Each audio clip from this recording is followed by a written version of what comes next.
Welcome! This is Martin from Daisy Games, and I'll be showing you some gameplay from Crypt. So let's get right into it. So, Crypt is a horror-themed puzzle game. Now, the neat thing about it is that, as you can see, it's turn-based. So when I move, so do my enemies. So, you shouldn't fear the dark, you should fear the light. Okay. Sneak past through this guy. In case you're wondering what happens if you get caught, allow me to demonstrate. Yes! The skeleton growls angrily and we're caught. Now, we don't have to restart the entire level from the beginning, we can just undo one step, or even multiple steps. Alright, let's finish the level, so I can show you... Whoops! So I can show you more of the game. Alright, so... the story of this game is that there's an ancient prophecy that speaks of an evil that is awakening. As you can see, it already seems to be happening because the corpses have risen from their graves and they're just, you know, chilling around the crypt, which is not good for us because we can't really fight. We have to use our wits and the shadows to get past everybody.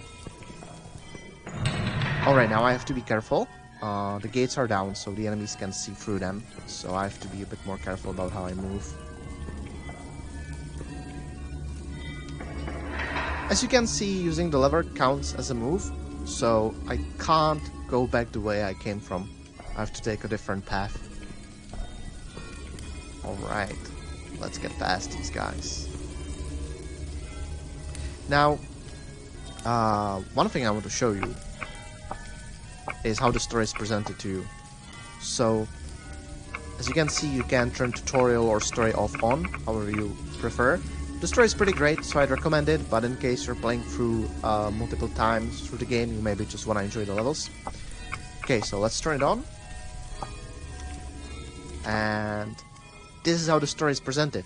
It's through these scrolls where the main character, the priest, is basically writing about his experience in the crypt, what's going on, and all that good stuff.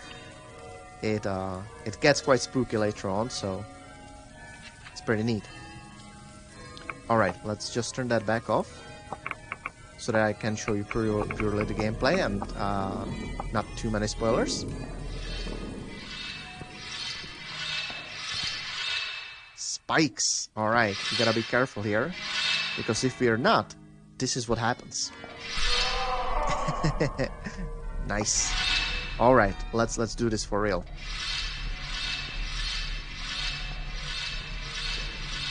Alright, now we gotta sneak past these guys. Also, as you can see, you can either tap the keys to move, or you can hold them. So, you don't have to worry about tapping all the time until your fingers wear off. Alright, I'm going to be quiet for a while so that you can enjoy the atmosphere in the next room, because we're just about to see what makes Crypt, and what makes it click and really makes the game what it is.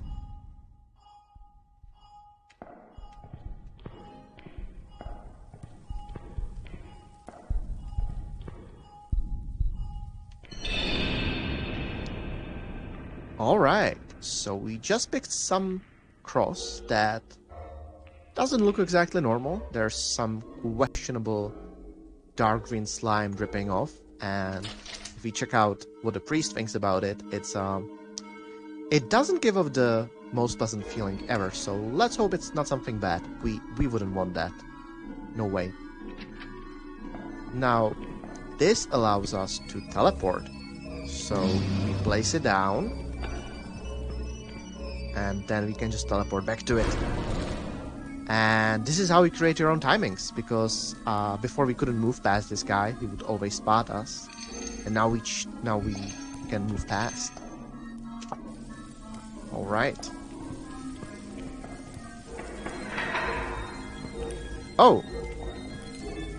Okay, we have to go this... Oh no! Oh no! We need to use that lever, because that gate over there is closed. Oops. As you can see, when you get caught or die, if you restart the level, you will see your ghost floating hat, which shows you where you died last time. Alright, so the good thing about the teleports is that you can use them ahead of the time, of course. It's up to you when you teleport back to them. So we just place it here. Use the switch.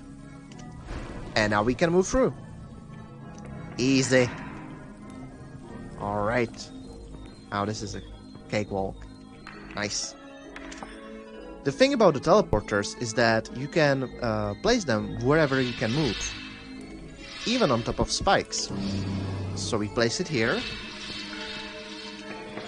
And the spikes are out. So when we teleport onto them, they retract. So it's safe. And we can move on. Alright, just gotta be careful of this guy. Alright, okay. Alright, so I don't want to spoil the beginning of the game, but I want to show you more cool stuff, because this is just the beginning. So let's go to one of the later levels. Alright, so as you can see, there's vampires now, and they move. Now the thing about them is that you have to observe them, because in every map where they are, they move differently. You can also notice this skeleton over here, the armored one. Unlike the previous ones, he looks in all 4 directions, clockwise, so you have to be mindful. Alright. Okay, now we get behind the vampire and we reach the exit. Great. Now, you might be asking yourself, what happens if you run into the vampire? And I'll show you that just in a second. First, let's place a teleport here. Okay, now we have to dodge this guy in armor. Alright, now it's safe to move past him. Okay, so the vampire is gonna move to my position. So this is what happens if we run into each other. Nasty. Alright, let's undo that. Now, this is why I placed the teleporter earlier. And we're safe. Now we just wait a little bit. Alright, now it's safe to move. Alright. I'm going to show you one more level from way later on in the game.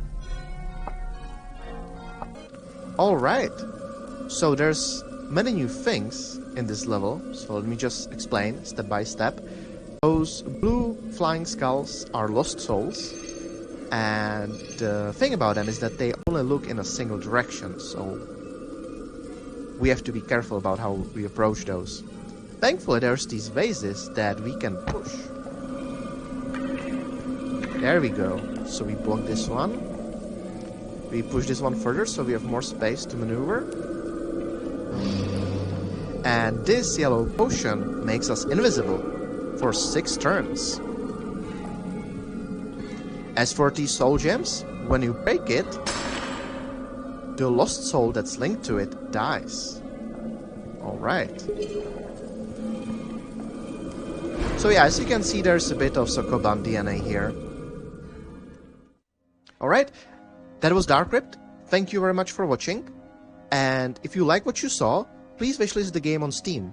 Also, Crypt will be part of Steam's festival in October, so you'll be able to try out the demo by yourself.